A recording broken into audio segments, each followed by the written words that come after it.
Assalamualaikum warahmatullahi wabarakatuh. Nama saya Aisyah. Kali ini saya akan mereaksi video dari seorang ulama Indonesia, Ustadz Ali Hidayat. Jadi tiba-tiba ada sekelompok ikhwan yang datang kepada Allah, yang kehilangan saudaranya. Kok nggak ada di surga gitu kan? Ketika dia mau berangkat.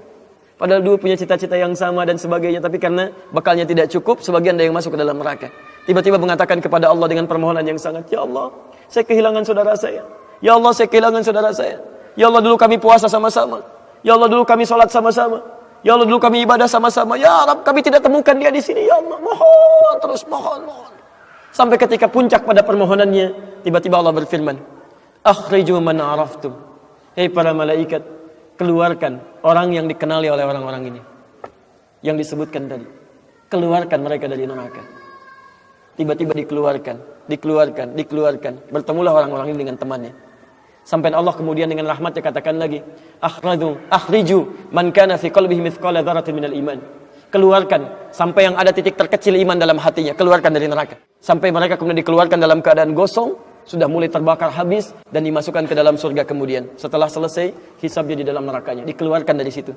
Jadi ada orang-orang yang dengan syafaat temannya bisa keluar dari neraka, masuk ke dalam surga, ada yang sama sekali tidak membantu itu. Ya, dosa-dosa yang begitu besar tidak bisa keluar dan kekal dia di dalam neraka. Walaupun dia merasa beriman kepada Allah, tapi digugurkan keimanannya dengan ibadah-ibadah yang melanggar ketentuan Allah, seperti syirik dan sebagainya.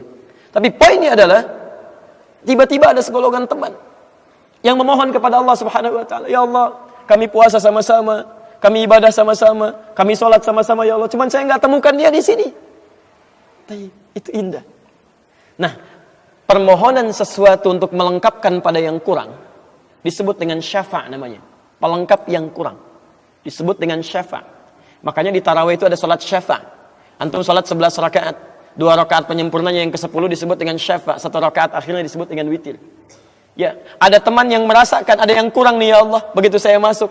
Teman saya nggak ikut, saya ingin dilengkapi dengan itu ya Allah. Tayyib, permohonan untuk menggenapkan sesuatu yang kurang dengan sifat yang sangat memohon luar biasa, maka kalimatnya dirubah dari syafa' menjadi ditambah tak di ujungnya dengan alif di tengahnya. Jadi syafa'ah. Tayyib. Saya mau akhiri ya, karena ini sebenarnya tidak banyak bahasannya. Siapa orang-orang ini? Itu yang disebut dengan ikhwan. Makanya ketika ayat Qur'annya mengatakan wa kuntum ala syafa hufratin minan nari fa anqadhakum minha.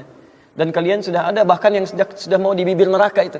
Karena ketika diangkat itu oleh Allah Subhanahu wa taala dengan perintahnya, ya diperintahkan oleh Allah. Tayyib, dalam bahasa hadisnya ada yang diangkat baru neraka itu masuk ke kakinya sampai ke betisnya. Ada yang sudah masuk sampai ke punggungnya. Ada yang sudah ke lehernya dan ada yang sudah tenggelam di dalamnya. Tayyib. Jadi ada yang baru di bibir neraka diangkat. Ada yang baru sudah mau masuk ke neraka diangkat. Ada yang sudah tenggelam diangkat. Jadi macam-macam.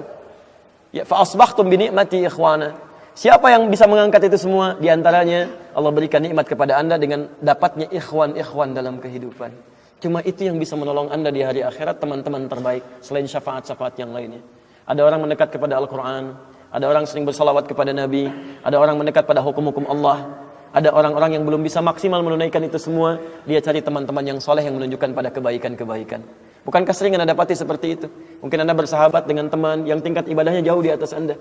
Anda masih sibuk dengan urusan dunia, tapi masih menunaikan sholat, masih puasa. Tapi karena kesibukan dunia Anda, Masya Allah, kurang bekal ibadah Anda. Tapi beruntungnya Anda dengan punya teman yang soleh, berjamaah dengan imam yang soleh, puasa dengan dia, buka sama-sama, kadang sering ikut-ikut misalnya dalam ta'limnya, dalam macam-macamnya. Masya Allah.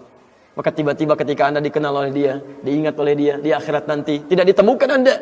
Ya Allah, dia kawan saya ya Allah. Dia teman saya ya Allah. Dia saudara saya ya Allah.